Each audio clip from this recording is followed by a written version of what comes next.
Welcome to King Silk Art. This is truly some of the most spectacular art that man has to offer. What you're seeing is this is all silk embroidered, and it comes from a province in China called Suzhou. And this art has been being done for over 2,000 years. There are families that were put there by the emperor to embroider his robes. What they do is they'll take all the silkworms, they put them in these baskets and feed them on mulberry leaves.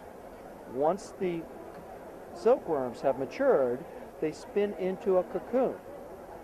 And here's an example of a cocoon stage. The cocoon itself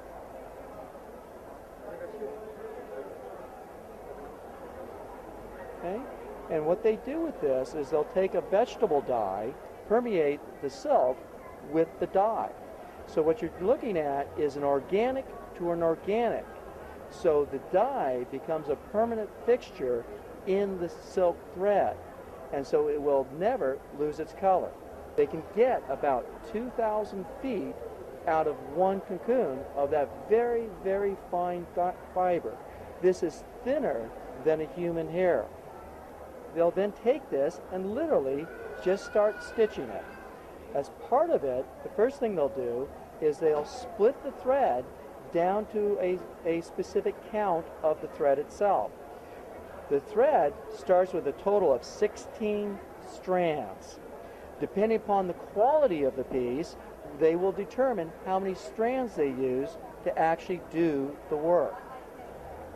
Something like this, like a tiger for example, these top quality pieces will take anywhere from months to years to complete. So if we look, for example, at the back of one piece, and here you can actually see that how lovely it actually is.